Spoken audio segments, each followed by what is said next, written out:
네, 안녕하세요. 이트렌드 구독자 여러분, 염승환 부장입니다. 구독, 좋아요, 알림 설정까지 부탁드려요.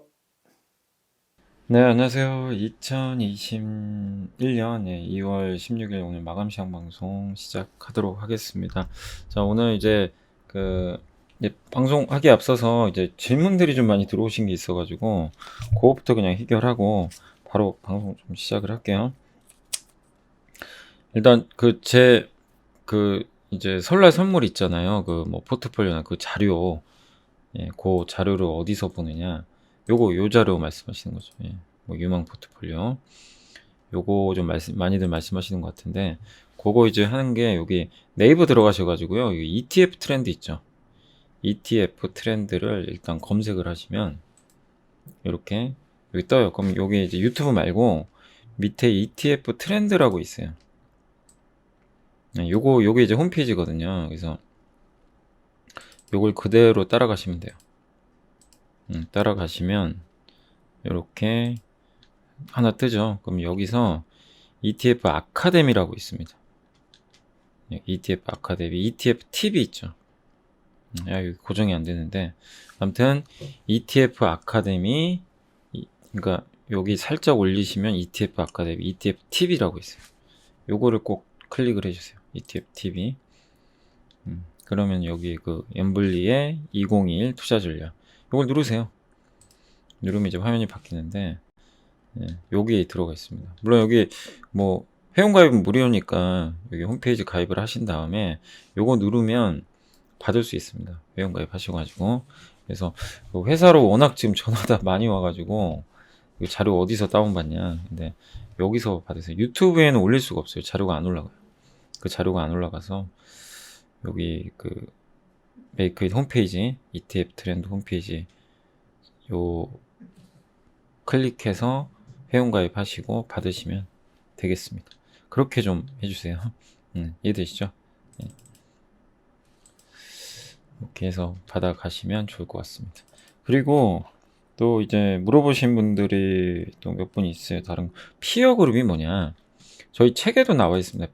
그러니까 PO 그룹이 아니라 피어 그룹입니다. 피어 또래 집단이라 그래요. 우리가 하냐면 피어 그룹. 그러니까 같은 집단이에요. 반도체 하면 뭐가 떠오르세요? 삼성전자, 하이닉스, 마이크론 다 같은 또래 집단이고, 그 다음에 인터넷, 네이버, 카카오, 게임, 컴투스, NC소프트 각각의 같은 그룹. 그거를 피어 그룹이라고 그래요. 그러니까 우리가 LG화학을 평가를 할 때 중국의 CATL 있잖아요. 배터리 이거랑 비교를 많이 하잖아요. 얘가 시총이 150조, 얘는 70조. LG화학이 너무 싼 거잖아요. 이 피어 그룹과는 비교를 하는 거예요. 피어, 또래 집단. 그거를 의미한다고 생각하시면 돼요. 제 그 책에 나와 있습니다. 이거는 생각해 주시고, 그 다음에 리서치 자료 어디서 보느냐. 각 증권사 홈페이지 들어가면 다 무료로 볼 수 있어요. 근데 다만 그 증권사 계좌가 있어야 되겠죠. 그래서 내가 그걸 좀 보기 힘들다 그러시면 여기는 이제 유료 사이트예요. 유료 와이즈 리포트라고 보이세요? 와이즈 리포트. 뭐 네이버 검색하셔도 됩니다. 여기 들어가셔가지고 여기는 아마 한 달에 한 몇십만 원 내셔야 될 거예요. 유료로. 그럼 이렇게 하시면 여기 다 떠요. 보고서. 그냥 이게 제일 좋아요. 전 여기서 다 보고, 그 다음에 난 무료로 보고 싶다. 근데 무료로 보는 방법은 각 증권사 홈페이지 다 들어가셔야 돼요. 불편하죠. 그리고 하나가 더 있어요. 환경 컨센서스라고 있어요.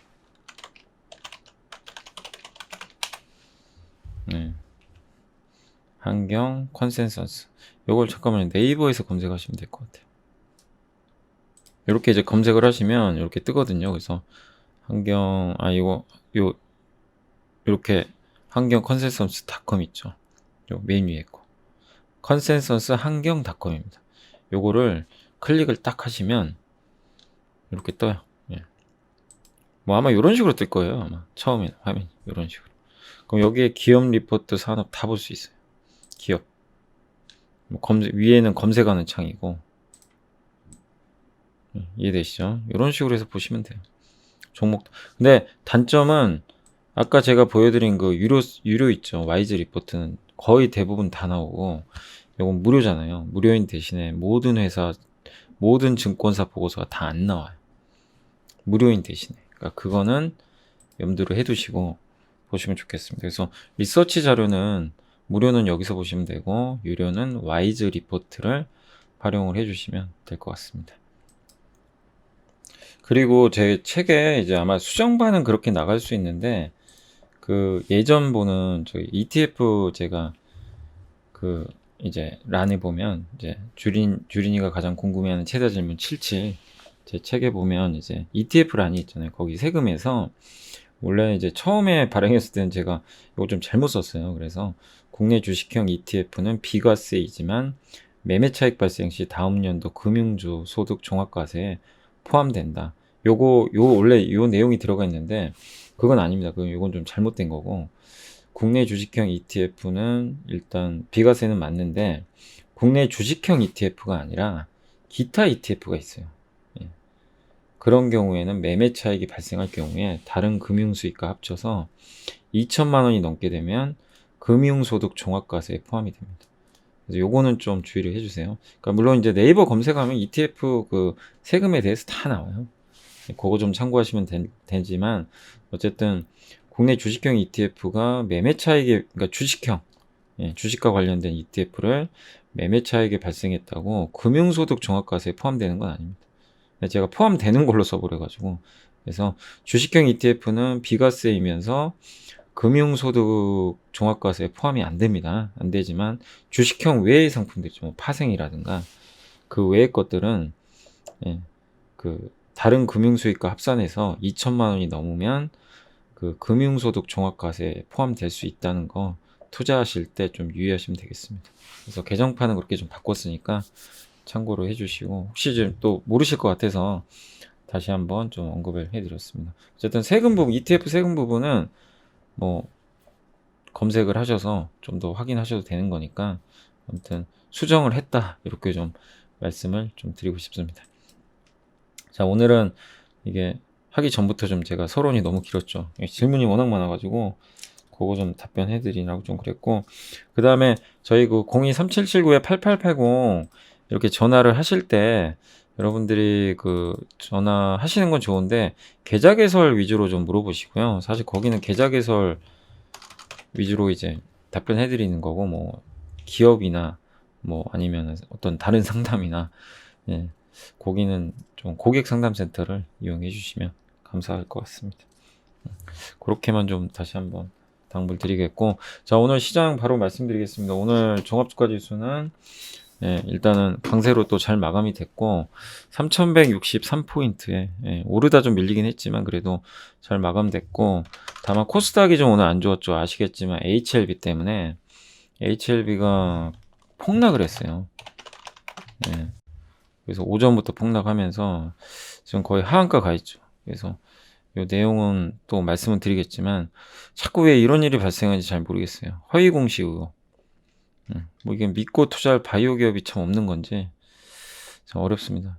아무튼 HLB가 저런 뉴스가 나오면서 오늘 주가가 그냥 폭락을 해버렸습니다. 이것 때문에 오늘 코스닥이 좀 약간 하락을 해버렸어요. 워낙 시총도 크고 이게 시가총액이 3조가 넘어요 지금. 거기다 큰 회사인데다가 바이오의 영향을 다 줘버렸죠. 바이오가 급락하면서 오늘 코스닥 시장은 좀 상대적으로 부진했습니다. 원래 1000 넘으려는 분위기에 찬물을 끼얹어 버렸죠. 그러나 저게 대세를 거스를 수는 없다고 봅니다. 그래서 코스닥 시장에 대해서 부정적으로 보실 필요는 없어요. 저렇게 한 행위는 좀 아쉽지만 어쩔 수 없는 거죠. 다른 기업까지 여러분들이 부정적으로 보실 필요는 없는 것 같습니다.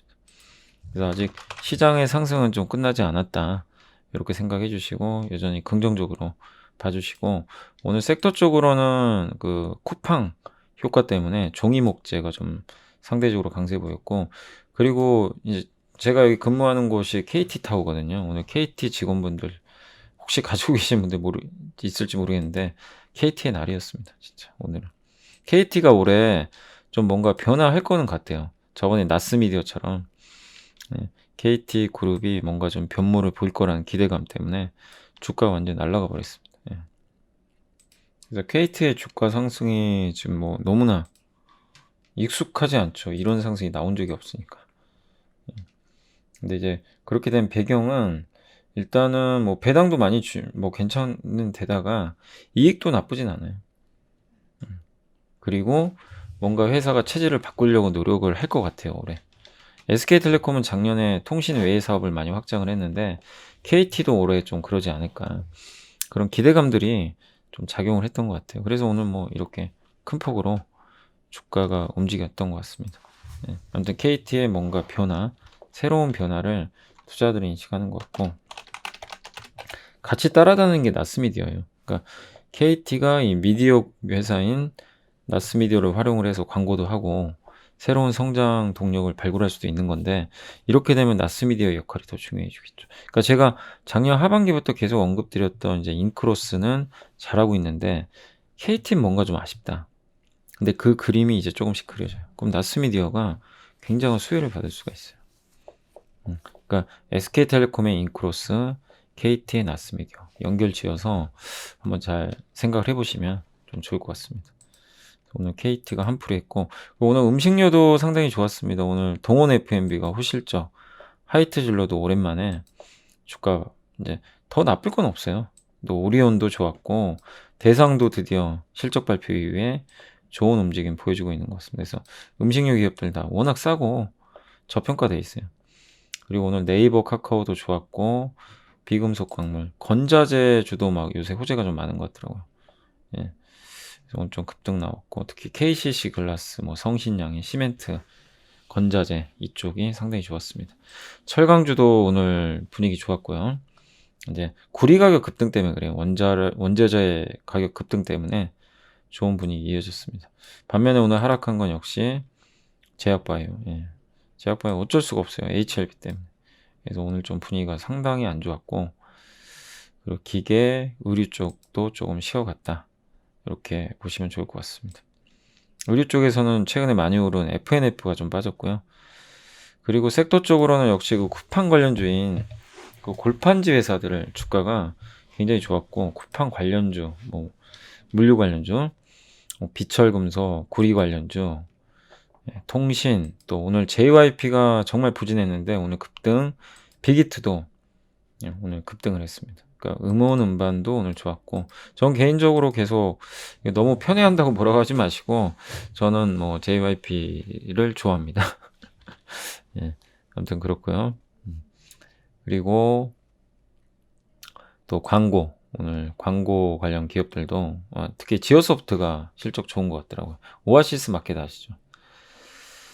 그리고 에코마케팅 뭐 이런 기업들도 좀 일부 반등했고 그리고 제지업종 인터넷 대표죠. 네이버가 39만원, 카카오 결국 50만원 넘었죠. 여전히 갈 길이 멉니다. 그러니까 이거를 제가 몇 번 말씀드렸지만 가격을 보면은 비싸서 못해요. 못 갖고 갑니다. 다 팔게 돼 있어요. 50만원 엄두도 못 내요. 근데 제가 예전에 여기서 기억하시죠? 오히려 사도 된다고. 시가총액을 보셔야 돼요. 시총을. 시총 보면 이제 뭐 50조 좀 넘어가는 흐름이 이제 좀 나올 텐데 60조, 70조, 뭐 80조 가도 80조 가면 뭐 비싸게 느껴질 수도 있는데 어쨌든 기본은 50조, 60조 가도 이상할 게 없어요. 왜냐하면 독점이잖아요. 카카오 경쟁사가 없어요. 그래서 여전히 아직 비싸지 않다 이렇게 생각하고 있습니다. 카카오가 아무튼 질주하고 있고요. 2차 전지 업체들은 오늘 LG화학은 좀 빠졌지만 그 외에 다른 업체들은 오늘 분위기 좋았고 코스모 신소재가 그 LG 에너지 솔루션, LG화학 배터리에 양극재를 납품한다고 하더라고요. 그게 나와서 오늘 급등했고 솔브레인은 원래 반도체인데 얘도 2차 전지 합니다. 2차 전지 소재 같이 하고 있어요. 그리고 오늘 PI 첨단 소재가 공급 계약으로 오늘 폭등을 했습니다. PI도 많이 말씀을 드렸던 종목이죠. 이렇게 잘 가요. 그러니까 중간에 잘 간다고 팔면 안 되겠죠. 그죠? 이런데 이제 팔고 여기서 사면 좋지만 쉽지 않아요.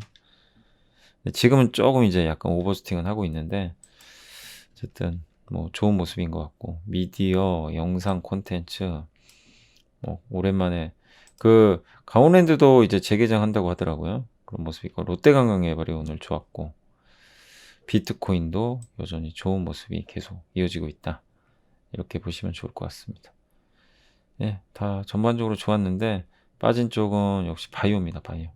면역암제. 그러니까 신약 개발 업체들은 오늘 약간 공포에 휩싸였죠.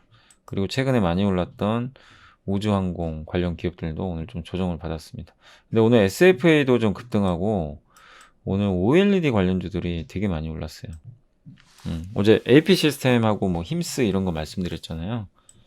그다음에 그러니까 OLED 투자가 그동안 안 됐는데 아직 확정된 건 아닌데 삼성이 OLED 투자를 올해 거의 한 4년 만에 할 수 있을 것 같다. 이런 얘기를 제가 한 달 전부터는 해드렸어요. 한 달 전부터 계속 언급을 드렸고 이제 오늘 드디어 간 거예요. 예. 이게 다 대표 기업들입니다. SFA 그죠? 예. 그 다음에 또 뭐 있었죠? 힘스. 예. 힘스도 오늘 갔고 그 다음에 HB테크 예. 대표적으로 아시죠? 이것도 얘기한 지 한참 됐죠. 기억하실 거예요. 한참 안 갔어요 이때. 예. 그러니까 여러분이 이런 기업을 한번 잘 찾아보세요. 하단이 단단한 기업. 악재는 다 나왔고 더 이상 빠지기 어려운데 조그만 모멘텀만 나오면 움직일 수 있는 거. 또 그 전에 S-오일이 그랬잖아요. 정의주도 나올 악재 다 나왔고 더 나빠지기 힘든 구간에서 유가 폭등하니까 쭉 잃을 거 없어요. 유가 안 가면 어때요? 밑져야 본전인데 그죠? 근데 이제는 뭐 저는 좀 줄이라고 말씀을 해드렸습니다. 왜냐면 많이 올라왔기 때문에 장기 투자할 건 아니거든. 그러니까 이런 게 이제 별로 많이 없어요. 다들 움직였기 때문에. 근데 계속 찾아봐야 될 것 같고 그 중에 이제 대표적으로 볼만한 게 요새 스마트폰 섹터들. 뭐 워낙 스마트폰도 너무 안 가가지고 이제 폴더블 폰 이슈가 좀 붙는 것 같아요. 그래서 그쪽에서도 뭔가 좀 모멘텀이 나와주기를 한번 좀 기대를 해보도록 하겠습니다. 자, 그래서 오늘 이런 섹터들 중심으로 해서 강했고 다만 HLB의 충격 때문에 좀 코스닥 전체적인 분위기는 좀 다운됐다는 게 조금 아쉽긴 합니다. 그리고 오늘 투자자별 종합은 일단 외국인들은 오늘도 샀습니다. 계속 사고 있어서 다행이고 연기금 정말 많이 팔아요. 진짜 그만 좀 팔았으면 좋겠습니다. 저도 제발 좀. 저게 뭐 하는 건지 모르겠어요. 예, 너무 좀 심할 정도로 때리고 뭐 규정은 규정인 거 알겠지만 외국인은 물량 받아가고 있고 개인은 다시 들어왔습니다. 개인 심리는 조금 다시 좋아지고 있고요. 고객 예탁금은 좀 많이 빠지고 있어요. 예탁금이 좀 다시 증가를 해줘야 됩니다. 개인 자금이 좀 빠지고 나가고 있다는 건 조금 부담이에요. 고객 예탁금은 63조까지 일부 떨어졌습니다. 아직은 많긴 한데 예, 고점 대비해서 한 10조 정도는 일단 이탈한 상황입니다. 자, 아무튼 그런 상태고 뭐 다시 한번 시장은 말씀드리지만 여전히 3200 이상까지는 한번 열려 있고 일본 증시도 강하고 우리나라만 못 갈 이유가 없습니다. 그리고 한국의 수출 데이터 제가 요새 아까 제가 이제 그 화요일마다 사실 그 홍사원의 경제쇼인가요? 거기 이제 고정으로 나가요. 화요일 날 4시에. 그래서 저는 라디오가 되게 재밌어요.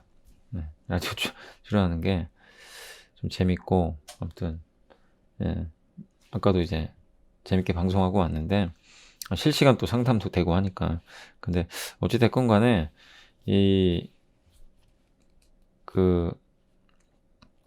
거기서 나왔던 질문이 뭐냐면 예, 지금 버블 아니냐 예, 이거 물어보시더라고요. 저는 단연 아니라고 했어요. 버블은 이거예요. 그러니까 1988년도 88, 89 그 다음에 99년 2000 이때가 버블이거든요. 펀더멘탈이 수반이 안 돼. 예. 이때 수출 경기가 꺾이고 기업 이익은 급감하는데 개인들이 주식을 엄청나게 해가지고 이때 외국인이 없을 때니까 시장이 날아가 버렸어요. 빚 좋은 개살구죠. 돈의 힘으로만 간 거예요. 결국 폭락. 이때도 마찬가지. 이때는 펀드가 유행했죠. 현대증권의 바이코리아 펀드. 그리고 개인들 뭐 코스닥 막 어마어마하게 버블 터질 때 실체 없는 기업에 막 투자하고 무슨 뭐 닷컴자 들어가면 상한가 가고 말도 안 되는 일이었죠. 그 거품이고 그 이때 뭐가 발생했냐면 경기가 좋을 때다 보니까 금리가 막 높아요. 고금리입니다. 고금리. 금리가 높을 때.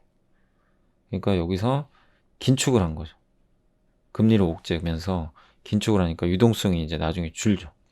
그러면서 버블이 터지면서 신용경색 발생하고 폭락장이 나온 거죠. 근데 지금하고 비교해 보세요. 과거랑. 지금은 실체가 없나요? 있잖아요. 우리나라 기업들의 이 수출 데이터 어마어마하고 올해 한국의 기업들의 순이익 전망치가 점점 올라가요. 60% 이상 증가할 거래요. 그리고 지금은 누가 봐도 이제 경기 회복 초기 단계잖아요. 금리는 제로 금리. 아니 여기서 무슨 버블이란 얘기예요. 여기서 왜 버블이 터지죠? 버블이 터질 수 있는 조건이 없어요. 단지 주가 많이 오른 거 말고. 올라서 빠질 수는 있어요. 그게 버블이 터진 건가요? 과열을 시키는 거지. 신용경색 문제도 없죠. 기업의 이익은 증가하죠. 수출 너무 잘 되죠. 그냥 우리나라 한국의 1등부터 그 10등 기업들 있죠. 이 기업들 너무나 잘하고 있고. 주가 재평가 받고 있죠. 그리고 개인들의 유동성도 풍부하고. 네. 근데 이런 것들이 훼손되면 버블이 터지는 건데 훼손이 됐네.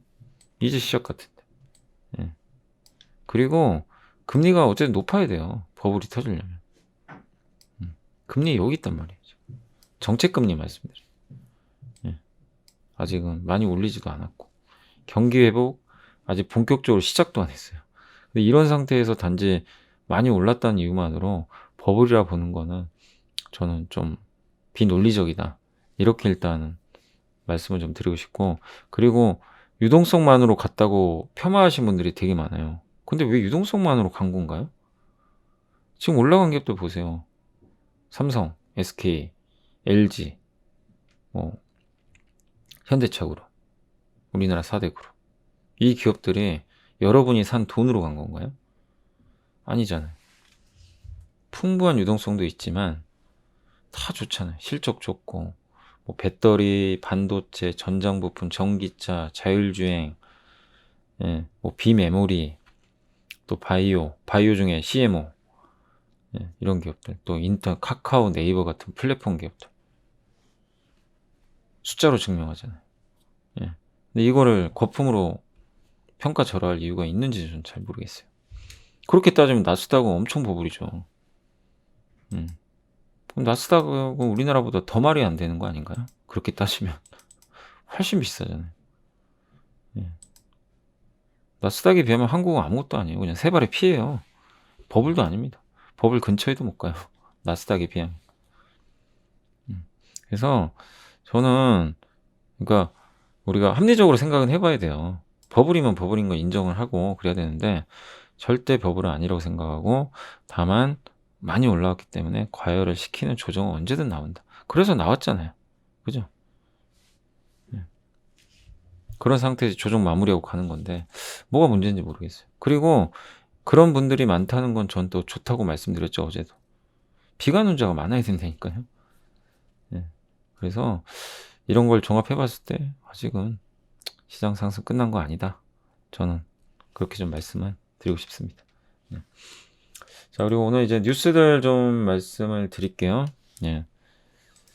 오늘 뉴스 쪽에서 홀딩스 투자할 때 제일 많은 분들이 이렇게 우려했던 게 뭐 FNF도 마찬가지인데 라이센스라고 있어요. FNF가 MLB 라이센스를 따와가지고 판매를 하거든요. 근데 더 네이처 홀딩스는 더 내셔널 지오그래픽 아시죠? 뒤에 요새 패딩이나 옷 보면 내셔널 지오그래픽 디즈니 거예요. 그 마크가 달려있어요. 그거를 아무나 못 써요. 더 네이처 홀딩스가 라이선스 계약을 디즈니랑 맺은 다음에 상표권을 얻어서 쓰는 겁니다. 근데 그게 올해가 만기래요. 올해 만에 연장 안 하면 내셔널 지오그래픽을 못 쓰는 거죠. 6년 독점 계약을 또 맺었대요. 그래서 오늘 주가가 급등한 겁니다. 근데 단기적으로 이제 이런 뉴스가 또 나왔으니까 단기 관점에서는 조금 줄이는 게 맞죠. 좀 오버했죠. 그러니까 저는 이렇게 생각해요. 아무도 관심 없을 때 회사는 좋은데 어떤 오해나 이런 것 때문에 악재가 나와서 주가 빠졌을 때 남들보다 먼저 선점해서 자리 잡고 앉아 있고 그러다가 주가 올라가잖아요. 근데 갑자기 어느 날 호재가 딱 터져요. 좋은 자리에서. 예. 좋은 뉴스. 물론 좋은 뉴스죠. 그럼 사람들이 저거 보고 흥분해서 막 달려들어. 그럴 때는 오히려 흥분할 땐 오히려 이익 실현을 좀 해주고. 그게 저는 현명한 투자라고 생각해요. 지금 약간 더 네이처홀딩스 흥분해 있거든요. 그 뉴스를 보고. 물론 정말 좋은 뉴스죠. 6년 장기 라이센스. 6년 동안 걱정할 필요 없어요. 제일 리스크가 이거였거든요. 근데 다만 그 전부터 주가 좀 올랐고 오늘 그걸 반영해서 급등했으니까 저런 이벤트가 발생 후에 좀 쉬어갈 수 있거든요. 그럼 줄였다가 또 내려오면 또 사면 되겠죠. 그리고 아직 이 국세청 추징금 그게 안 나왔어요. 세무조사 한다 그랬죠. 그게 나오면 또 한번 흔들릴 수 있거든요. 그때까지. 그러니까 아직은 불확실성이 완전히 제거된 건 아닙니다. 그래서 그 세금 이슈가 끝날 때까지는 조금 더 지켜보세요. 그러니까 이런 자리는 전혀 부담 없는데 지금 또 여기까지 올라왔으니까 이거는 각자 스타일대로 하세요. 난 장기적으로 좋아 보인다. 가져가시는 거고 너무 또 흥분할 때 일부 줄이는 것도 하나의 전략이니까 잘 대응해 나가시면 좋을 것 같습니다. 또 오늘 HLB가 당시에요. 주가가 폭락을 했어요. 2019년 6월에. 여기 보이세요? 요때입니다. 그래서 이제 끝났구나. 이렇게 했는데 주가가 보세요. 드라마틱하게 올라갑니다. 이때 공매도 세력들 다 사망했죠. 이렇게 올라간 거예요. 그리고 사람들이 광분했죠. 10배가 오른 거예요. 단기간. HLB가 불을 지펴버렸고 또 G3BNT는 허위다. 허위 기사라고 이제 해명을 하긴 했는데 투자자들의 반응은 지금 너무나 안 좋아요. 여기 보면 임상 부풀리기 허위 공시 혐의 고발 사실 무근이다. 그러니까 G3BNT는 적극적으로 대응을 하고 있어요. 근데 아무튼 회사 말이 맞기를 저는 바랍니다. 회사 말대로 이게 좀 잘못된 방향으로 안 가기를. 왜냐면 주주분들 다치니까. 자꾸 이런 게 좀 반복되는 것 같아서 좀 안타깝습니다. 예전에 코오롱 생명과학도 그랬고 지금은 거래 정지된 신라젠. 누가 신약 회사를 투자를 하겠어요. 그래서 바이오는 너무 어려운 것 같아요. 진짜. 저도 이제 보고서 나올 때 한두 개씩 언급은 해드리는데 정말 뭐 어려운 것 같습니다. 바이오는. 그래서 이런 바이오에 대한 투자 심리가 냉각되면서 오늘 국내 증시는 코스닥이 좀 흔들렸다. 그래서 제가 그 종목 말씀드릴 때 그 제약 3인방 말씀드렸잖아요. 바이오보단 이거 하자. 다른 게 아니고 뭐 동국제약도 그렇고 얘는 바이오는 아니거든요.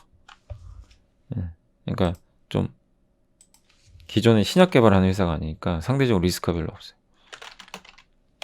그리고 성장 실적도 좋고 환인제약. 오늘은 JW가 많이 갔어요. 그동안 안 가다가 그죠. 근데 이런 구간 정말 너무 좋죠. 매집하기 너무 좋은 구간이죠. 그러니까 여러분들이 이렇게 대안들이 있어요. 우리가 확실히 아는 것만 하자 이거죠. 정말 모르는 건 어쩔 수 없는 것 같아요. 왜냐니까 모르는 거는 내가 당했을 때 방법이 없어요. 나도 모르니까 어떻게 해야 될지. 그러니까 아는 것만 해야 될 것 같습니다. 저도. 아무튼 HLB 사태가 저는 개인적으로 어쨌든 좀 빨리 마무리됐으면 좋겠어요. 빨리 마무리되고 모든 게 다 그러니까 잘못했으면 잘못한 대로 진실대로 얘기하고 잘했으면 잘했다고 진실되게 얘기하고 그래야 되는데 임상 실패냐 아니냐 이게 중요한 게 아니라 HLB가 지금 거짓말했다는 게 그게 문제인 것 같아요. 기사에서는. 또 이제 믿고 투자할 수가 없다는 거죠. 아무튼 오늘 좀 충격적인 사고가 나서 개인적으로 좀 마음이 무겁습니다. 저한테 오늘 너무 고생들 하셨고 제가 이제 이제 바로 보고서 좀 보여드릴게요. 보고서 좀 보여드리고 방송 마감하도록 하겠습니다. 궁금한 것도 모르는 것도 많은 주린이 여러분, 요즘 주식 투자 많이 어려우신가요? 어떤 종목에 투자해야 할지 고민되시죠? 이베스트 투자증권의 종목 검색식을 활용해 보세요.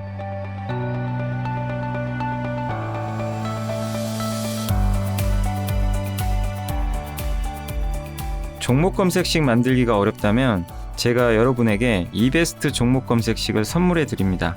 종목 검색식은 매주 화요일에 한 번씩 지급해 드리고 HTS에서 확인하실 수 있습니다. 종목 검색 시 신청 방법을 알려드릴게요. 먼저 이베스트 마이넷 어플 설치 후 다이렉트 계좌 개설 메뉴에서 계좌 개설을 진행해 주세요. 다이렉트 지점 선택은 필수입니다. 이벤트 코드란에 Make It을 입력하시면 신청이 완료됩니다.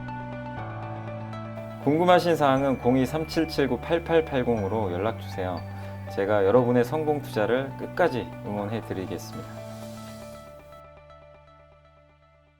자, 이제 보고서 한번 소개를 해 드리겠습니다. 네, 보고서 같은 경우 일단 이제 오늘 그 CJ 제일제당부터 좀 말씀을 해드리면 네, NH증권에서 나온 보고서고요.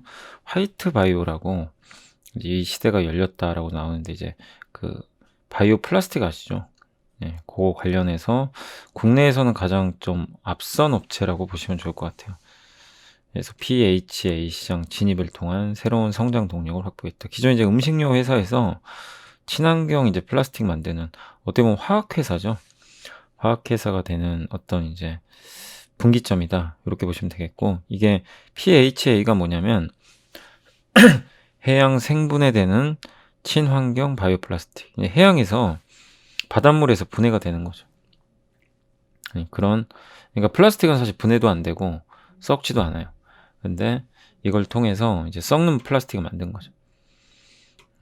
그래서 이게 세계적인 1등 기업이 미국에 있고 2등이 일본에 있고 3등이 제일제당이에요. 근데 제일제당 시가총액이 상대적으로 싸기 때문에 충분히 매력이 있는 것 같습니다. 그리고 제일제당은 이것만 하는 게 아니잖아요.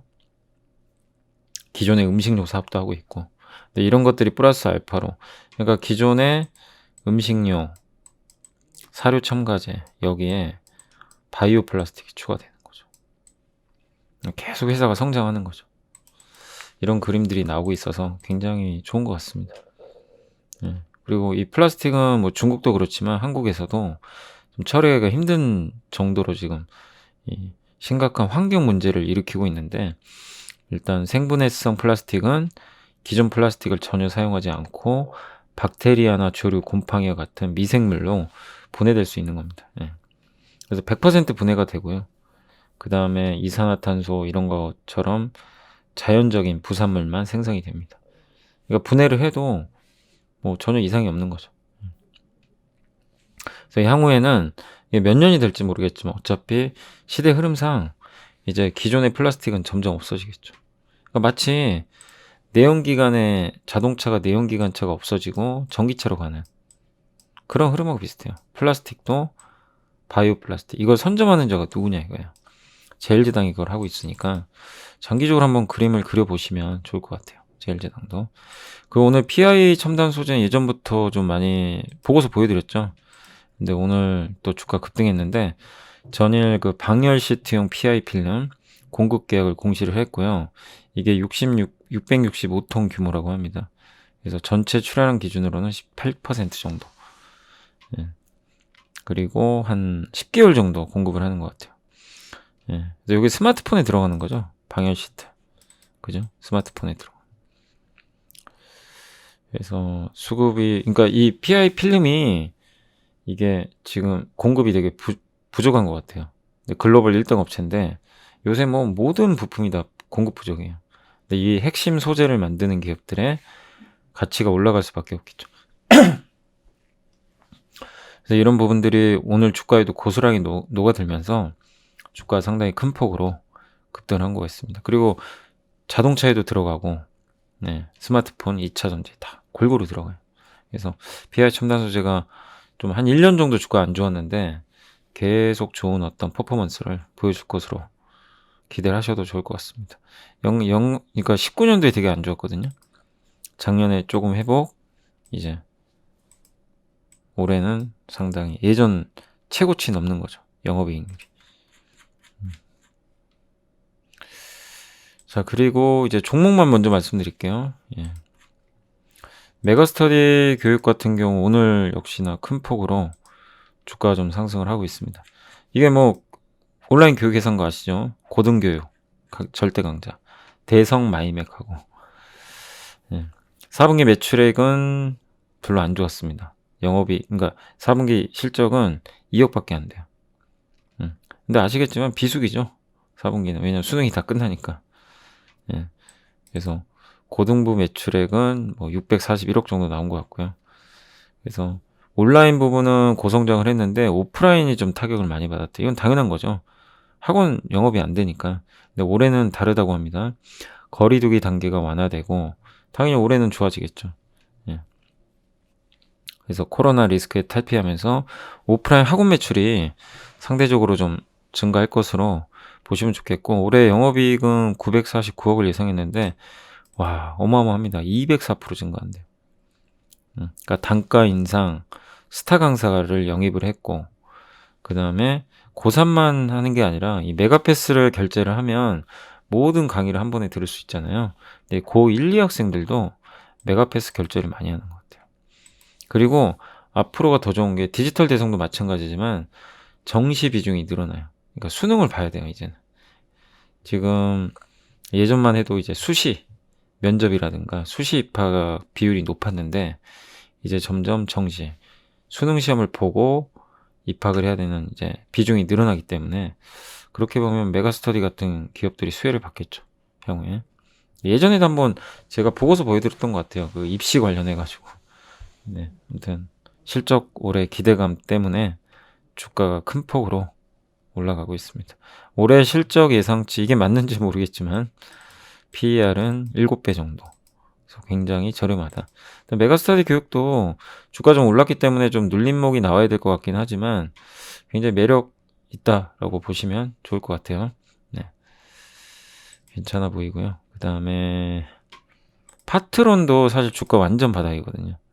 근데 파트론은 제가 이게 MC넥스랑 약간 경쟁하는 기업이에요. 뭐냐면 MC넥스는 아시겠지만 그 카메라 파트론도 똑같아요. 같은 걸 만드네요. 근데 MC넥스는 자동차용까지 진출했는데 파트론은 그러지 못하다 보니까 주가 눌려 있었습니다. 근데 더 나쁠 건 없어요. 왜냐? 이제 스마트폰도 바닥입니다. 그리고 중국의 스마트폰 데이터가 요새 급증하고 있고 판매가 한국도 지금 이번에 갤럭시 S21이 전작보다 30%더 팔리고 있어요. 더 나쁠 건 없어요. 예. 스마트폰 부품 섹터도 이제는 나쁘게 보실 필요 없고 마치 OLED가 최근에 막 좋잖아요. 그런 것처럼 예, 스마트폰 부품도 올해는 한번 좋은 흐름을 좀 기대해봐야 될 거. 그러니까 작년보다 올해 분명히 좋아질 것 같아요. 근데 그것만 하면 매력은 없는데 이 회사도 자동차, 그 다음 웨어러블, 우리가 입고 다니는 거, 그 다음에 뭐 통신 이쪽 신사업에 좀 매출이 성장하면서 실적 성장이 좀 나오지 않을까 그렇게 예상을 한 것 같습니다. 4분기 실적은 96억 정도 기록을 했고 매출액은 이제 카메라 모듈 공급이 일부 반영됐고 전장 카메라 그러니까 이게 신사업이죠. 그러니까 약간 MC넥스랑 이제 똑같이 하겠다는 거죠, 한마디로. 예, 근데 이제 영업이익은 카메라 모듈 시장 경쟁이 워낙 치열하니까 이익률은 좀 감소했다. 이렇게 보시면 좋을 것 같습니다. 그 신사업 매출 비중이 작년 11%에서 올해 18%까지. 그러니까 얼마나 이 통신 이쪽 라우터 이쪽 장비 쪽하고 자동차 이쪽 카메라 이쪽으로 얼마나 매출이 많이 나오느냐 그게 관건인 것 같아요. 목표 주가를 14,000원. 좀 무겁습니다. 되게 무거운 기업이지만 파트론도 정말 뭐 버려진 기업이죠, 어떻게 보면 최근. 네, 아무튼 더 이상 나쁠 건 없다. 이렇게 보고 있습니다. 그 하이비전 시스템이 요새 뭐 주가 흐름 좋죠. 이게 그 애플 아이폰 카메라 검사 장비 만드는 회사입니다. 근데 애플 아이폰뿐만 아니라 애플이 자율주행 자동차까지 만든다면 하이비전 시스템의 검사 장비가 더 많이 쓰이겠죠. 그리고 이번에 실적도 엄청 좋아요. 매출, 영업이익 폭발적으로 증가했습니다. 그리고 올해 1분기도 흑자 전환 예상하고 예전에 이제 적자 났다가 1분기는 흑자 전환이 예상되고요. PER 15.6배로 국내 유사업계 대비 절반 수준에 거래되고 있다. 네. 최근 6개월 주가는 40% 상승했지만 아직도 싸고 모멘텀이 많죠. 애플의 신규 카메라 또 향후에 자동차 시장 진출 이런 것들이 맞물리면 장기 그림은 되게 좀 좋게 흘러갈 가능성이 높다. 라고 보시면 되겠습니다.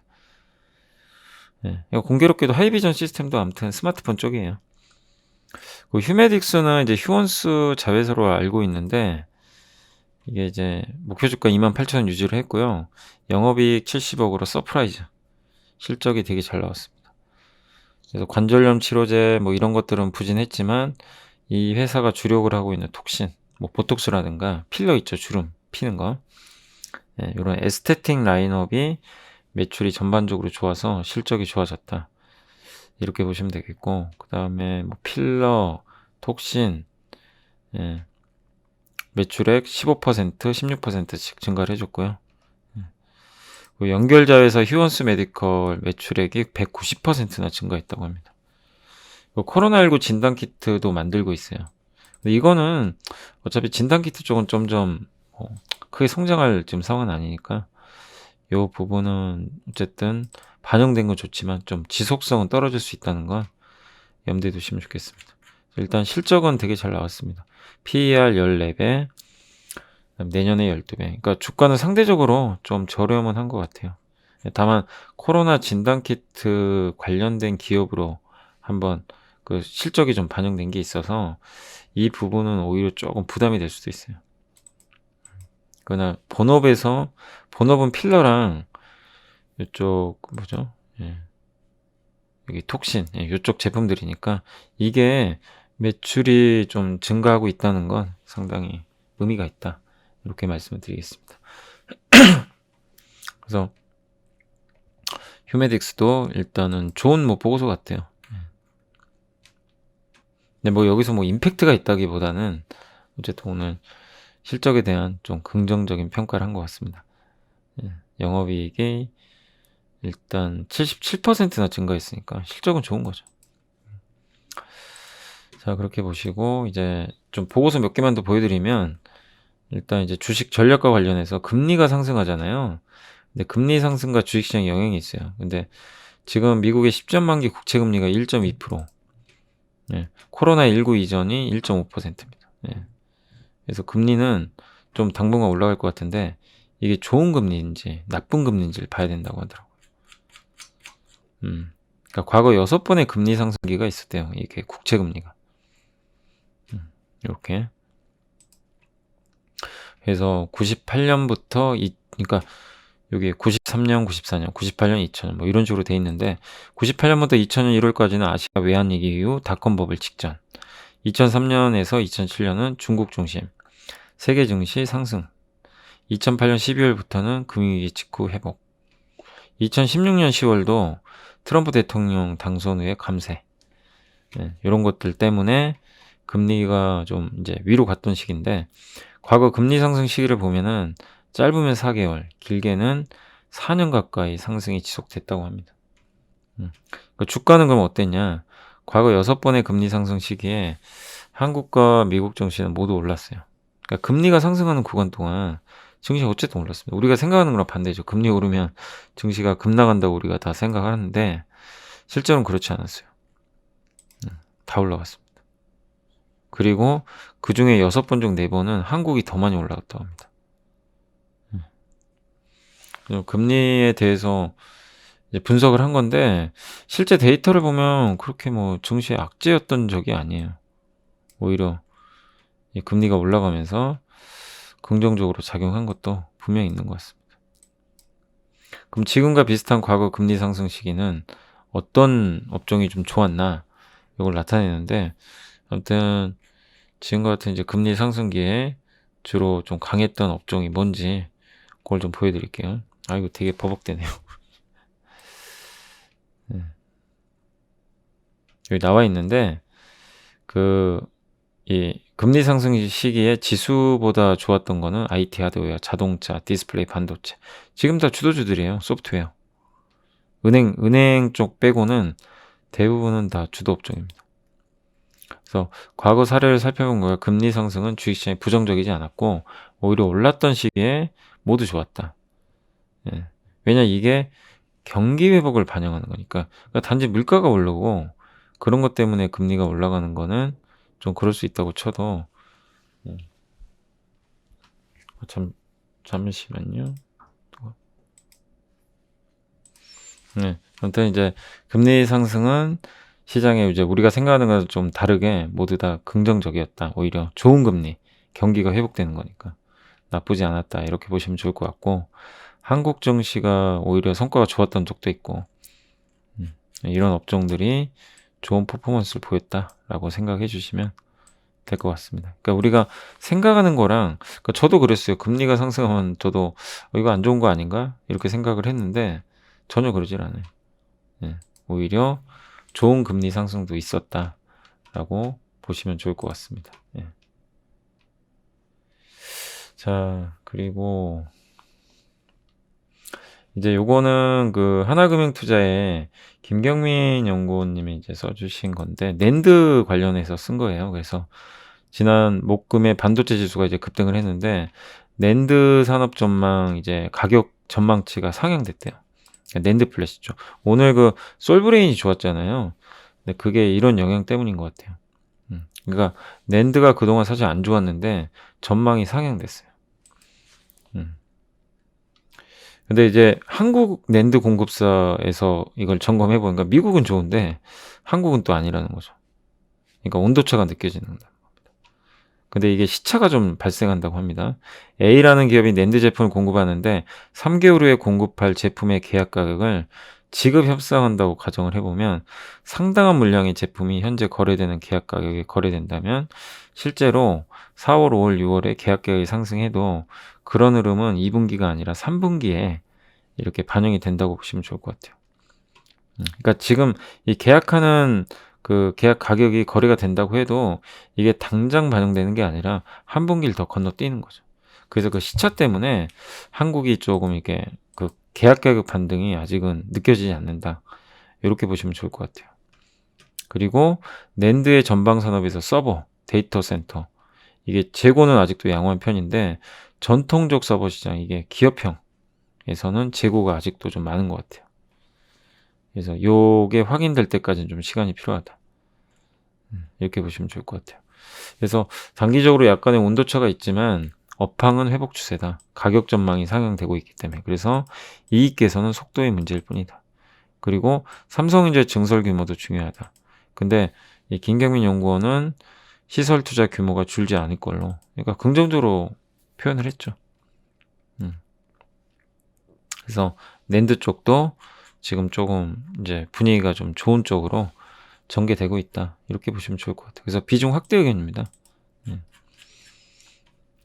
그래서 삼성전자 하이닉스의 이건 뭐 좋은 내용이죠. 어떻게 보면.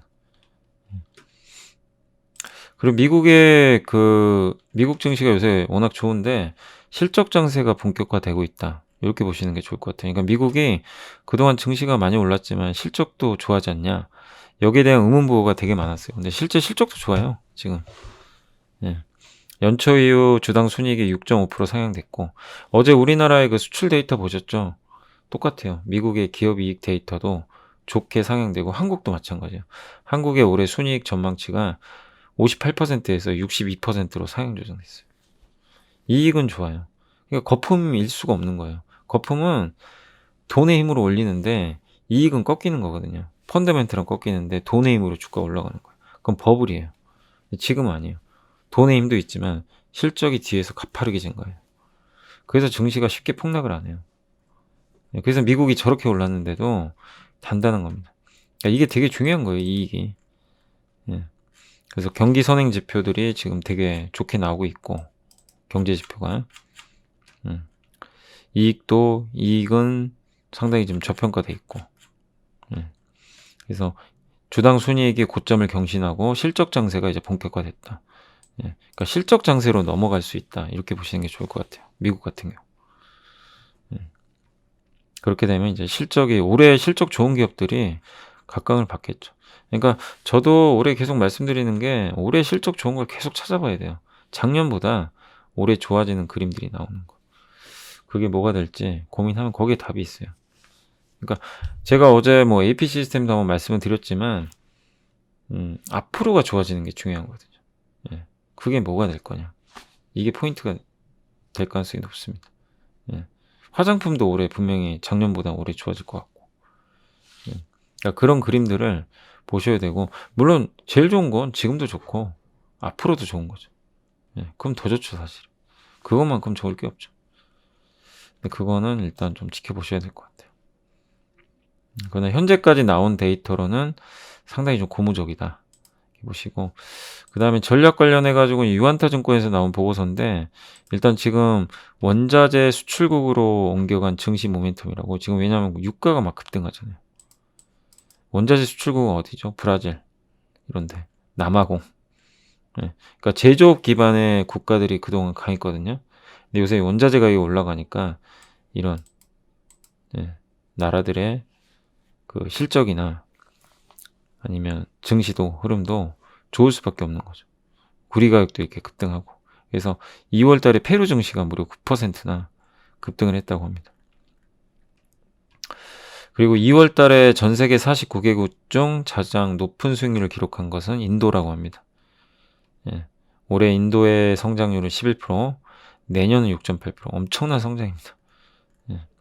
그래서 성장률이 좋아서 주식 수익률도 굉장히 좀 잘 나오고 있다. 이렇게 보시면 되겠고, 국제유가 급등하고 구리 가격 급등하고, 그러니까 2월달 수익률이 이런 기업, 이런 나라들이 되게 좋은 것 같아요.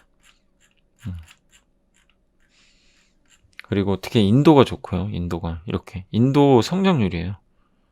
우리 한국은 요 정도인데, 하여튼 압도적으로 좀 높은 성장을 보여주고 있습니다. 그래서 외국인들이 그걸 감지하고 막 사는 것 같아요. 그러니까 외국인들은 경기에 베팅을 많이 해요.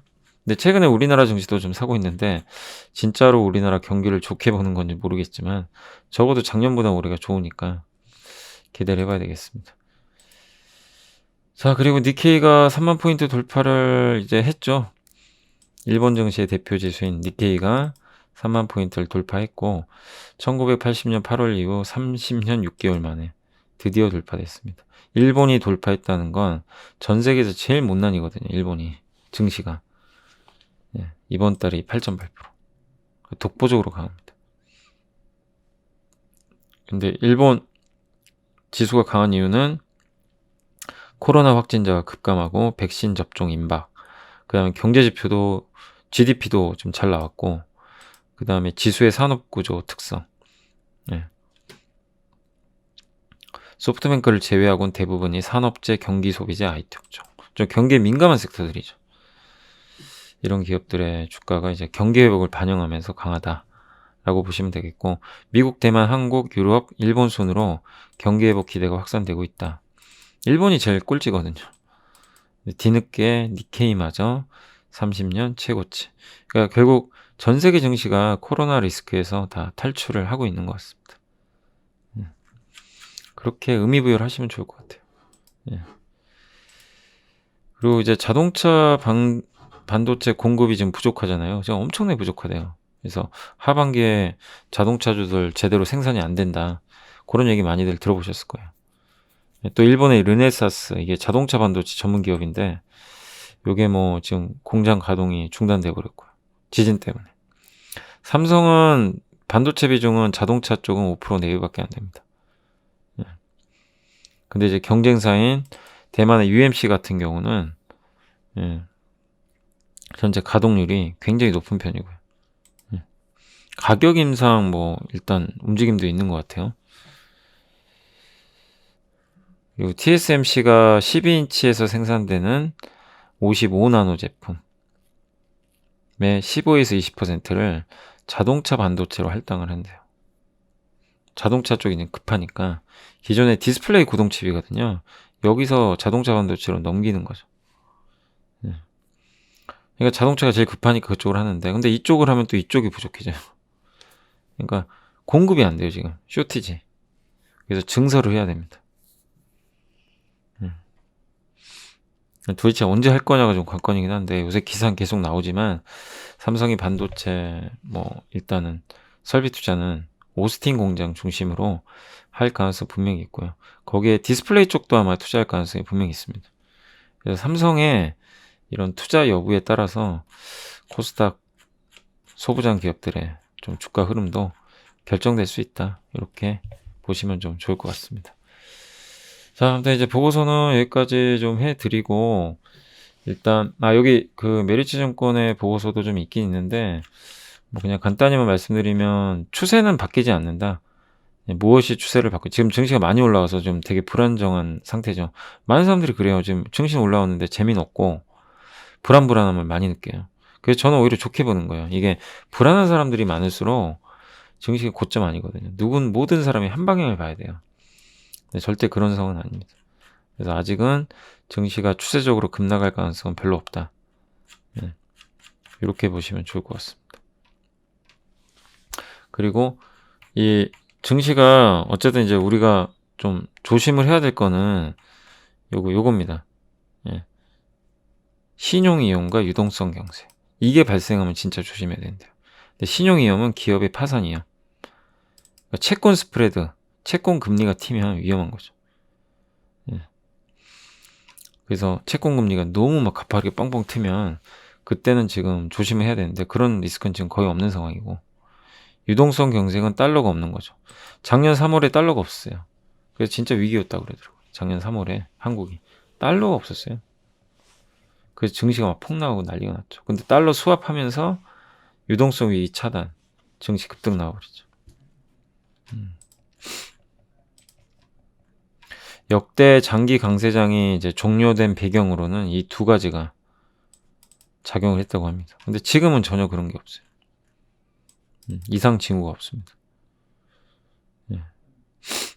그래서 아직까지는 우리가 너무 버블이다, 증시가 끝났다, 이렇게 생각할 필요 없는 거죠. 많이 올라서 그렇지만 아직은 그런 걸 걱정할 단계는 아닌 것 같아요. 그죠? 많이 올랐다는 거, 이게 문제입니다. 지금 그런 관점으로 보시면 되겠고, 이분이 그리고 그 3프로TV 나가서도 뭐 이런 얘기들 한 걸로 제가 기억해요. 제가 설 연휴 때 한번 봤는데 요거 한번 읽어보세요. 뭐 3프로TV에도 있긴 있으니까. 그러니까 핵심은 뭐냐, 옛날에 IT 버블 때 아마존은 이때는 버블이라고 그랬어요. 근데 왜 이때는 버블 아니냐, 더 비싸요. 지표 보면 1999년도에도 적자, 2000년도에 자본 잠시, 2004년 5년도에 고포죠. 그리고 애플 같은 경우, 애플은 2004년 5년도가 더 비싸요. 밸류에이션 지표. 오히려 더 엄청나게 고평가를 받았죠. 근데 그 당시에는 이게 온라인 시장이 커지면서 아마존이 수혜를 받을 거라 생각했지만 의구심이 많이 든 거죠. 진짜 돈 버나? 눈으로 확인이 안 되는데 그 후에는 진짜 이제 온라인 시장을 장악하면서 돈이 버는 게 확인이 된 거죠. 그러니까 의구심이 해소되면서 주가가 다시 재평가 받은 거죠. 그래서 우리 한국의 2차 전지 회사나 이런 전기차 관련주들 또 마찬가지로 보시는 게 좋을 것 같아요. 그동안 실체가 좀 없었다면 이제 진짜 돈 버는 게 눈에 보이잖아요. 찍히는 거죠, 숫자들이. 그래서 지금은 너무 버블에 대해서 걱정할 필요 없다. 언젠가는 꺾일 수도 있다 하더라도 지금은 숫자들이 나오고 있고 또 펀더멘털도 워낙 견고하기 때문에 긍정적으로 바라보셔도 좋을 것 같습니다. 그러니까 한마디로 정리를 해드리면 증시가 많이 올라서 우리가 걱정도 되고 또 재미도 없어요. 막 변동성도 있고. 그렇지만 추세를 의심할 필요는 없는 게, 왜냐면 여전히 펀더멘털 우수하죠. 그리고 신용위험, 유동성 경색 문제가 지금 전혀 없는 상황이에요. 이 논리로 보면 많이 오른 거 말고는 부정적으로 볼 필요는 없는 거죠. 그리고 실제로 지금 주도 업종들이 예전에 뜬구름 잡는 그런 게 많았다면 이제는 진짜 실체가 있어요, 다.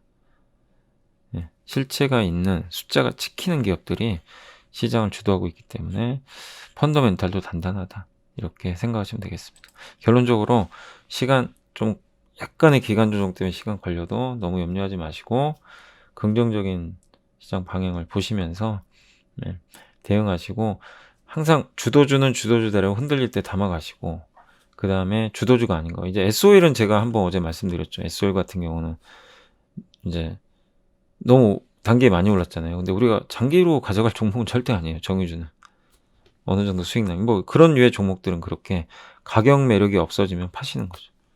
그런 걸 병행하시면 돼요. 또 찾아봐야죠.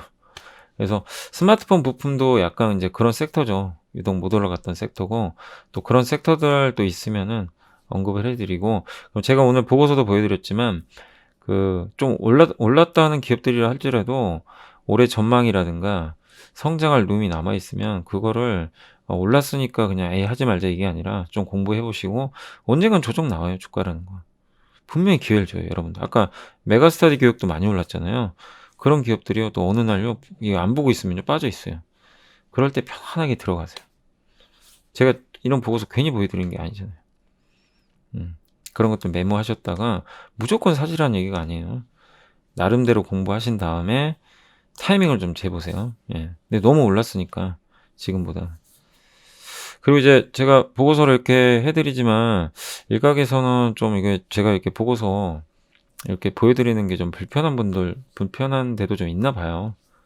예. 근데 저는 일단 뭐 할 수 있는 데까지는 해 드리겠어요. 뭐 저보고 하지 말라고 할진 나중에 모르겠는데 뭐 그런 게 공문이 나온 것도 아니고 해서 저는 일단 각 증권사의 모든 보고서를 일단 최대한 보여 드리겠습니다. 근데 혹시라도요 나중에 이걸 못하게 하면은 뭐 그건 그땐 저도 어쩔 수 없어요. 아셨죠? 근데 이거 하는 게 뭐 문제될 건지 모르겠습니다. 제가 뭐 거짓을 전달하는 것도 아니고 그죠? 예. 이게 서로 좋은 것 같은데 왜냐면 개인 투자분들 정보 비대칭성 때문에 매매하시기 힘든데 제가 이거 선별해서 보여 드리잖아요. 이건 서로 좋은 거 아닌가요? 개인 투자분들한테도 좋고 요걸 발간한 증권사도 좋은 것 같은데. 예.